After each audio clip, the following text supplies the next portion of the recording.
बिस्मिल्लाहिर्रहमानिर्रहीम। मेरा नाम डॉक्टर मीर आबिद जान है और मैं as assistant professor incharge institute of kidney disease Hyderabad medical complex में काम कर रहा हूँ। तो मैंने FCPS यूरोलॉजी किया हुआ है और उसके बाद मैंने इनफर्टिलिटी में स्पेशलाइजेशन की हुई है। अच्छा, बहुत सारे पेशेंट हमसे पूछते हैं कि स्पर्म टेस्ट कैसे किया जाता है, तो मैं यही बताऊँगा आपको कि स्पर्म टेस्ट के लिए आपको कम से कम 2 से 3 दिन का वक्फा करना चाहिए। स्पर्म को साफ़ जो लैब की तरफ से कंटेनर मुहैया किया जाता है तो उसमें वो स्पर्म को कलेक्ट करना चाहिए, वो बाहर नहीं गिरना चाहिए। ठीक है।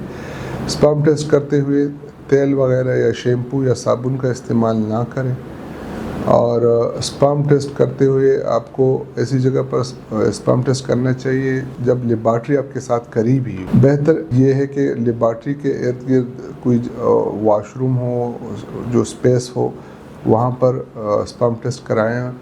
अगर आपने घर से लाना है तो ज़्यादा से ज़्यादा आप 1 घंटे का वक्फा दे सकते हैं।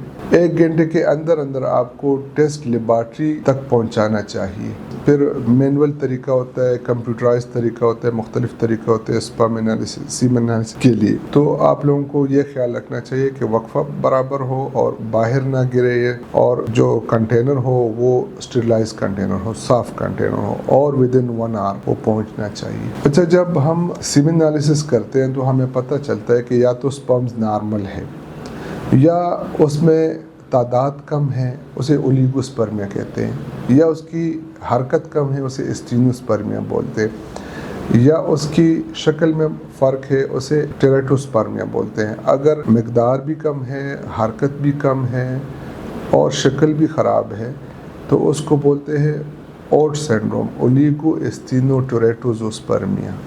और अगर स्पर्म डेड है तो उसको नेक्रोस्पर्मिया बोलते हैं। बाज़ औक़ात स्पर्म बिल्कुल होते ही नहीं तो उसको एज़ोस्पर्मिया बोलते हैं। और एज़ोस्पर्मिया की फिर 2 किस्में होती हैं। एक होती है नॉन ऑब्स्ट्रक्टिव एज़ोस्पर्मिया, जिसके लिए हम मेडिसिन देते हैं या ऑपरेशन कर देते हैं, स्पर्म निकाल लेते हैं और टेस्ट ट्यूब बेबी कराते हैं। एक होती है ऑब्स्ट्रक्टिव एज़ोस्पर्मिया। ऑब्स्ट्रक्टिव एज़ोस्पर्मिया में स्पर्म तो बनते हैं लेकिन वो ट्यूब्स वगैरह ब्लॉक होते हैं तो वो बाहर नहीं आते, तो उसके लिए बाज़ औक़ात बाज़ केसों में हम ऑपरेशन करते हैं। Thank you.